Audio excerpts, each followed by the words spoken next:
You remember him, the golden boy with the tragic fall. Harvey Dent in The Dark Knight, a performance so sharp, so human, that it stood toe-to-toe with Heath Ledger's Joker. But while one became a legend, the other quietly faded from the spotlight.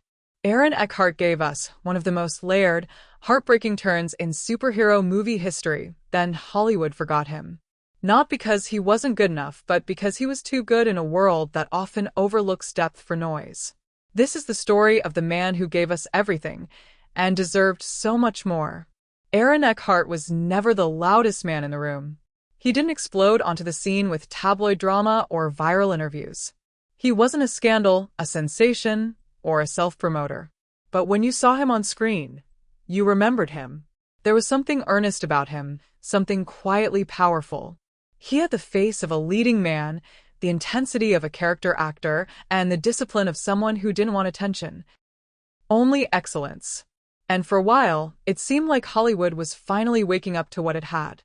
Eckhart's breakout came in the late 90s with In the Company of Men, a film that didn't just showcase his range, it showed his fearlessness. He played a character so cruel, so manipulative, that audiences recoiled. But they couldn't look away. That was Eckhart's gift. He didn't chase likability. He chased truth. And whether he was playing a twisted executive or a conflicted hero, he brought the same raw conviction to every role. Over the next few years, he became a steady, compelling presence in films like Thank You for Smoking, where he turned a morally slippery tobacco lobbyist into someone you weirdly rooted for, and Aaron Brockovich, where he grounded Julia Roberts' fire with quiet empathy. But then came 2008, The Dark Knight. Christopher Nolan cast Eckhart as Harvey Dent, Gotham's White Knight. In a film dominated by chaos, explosions, and Heath Ledger's iconic Joker, Eckhart became the soul, the moral compass, the man trying to hold the line between order and madness. And when Dent finally breaks, when he becomes Two-Face, it's not just shocking, it's devastating. Because Eckhart doesn't play the fall like a twist. He plays it like a tragedy. He made us believe in Dent, and then he made us mourn him. It should have been a turning point. The performance was hailed by critics. Fans loved him. He held his own in one of the most beloved films of all time. But then nothing.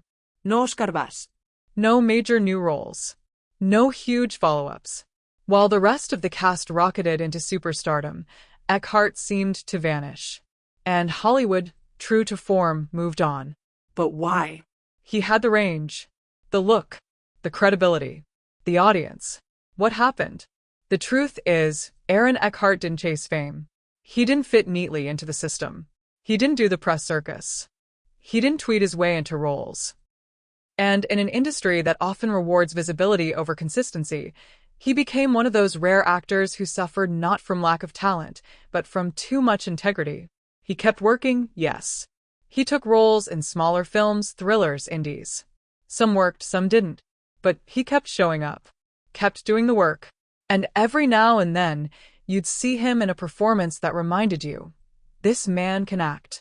Not in a showy, awards bait kind of way, but in a grounded, human, deeply affecting way. Aaron Eckhart deserved more than what Hollywood gave him. Because he gave us everything, without the noise, without the ego, without the shortcuts. He made heroes feel broken. He made villains feel tragic. He brought warmth, fire, and sadness to roles that others would have made flat.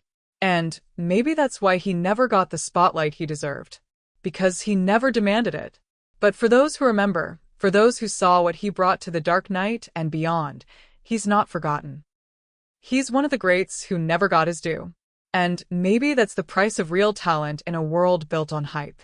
He played Harvey Dent. But Aaron Eckhart was never just a supporting character. He was the heart of the story. And he still is.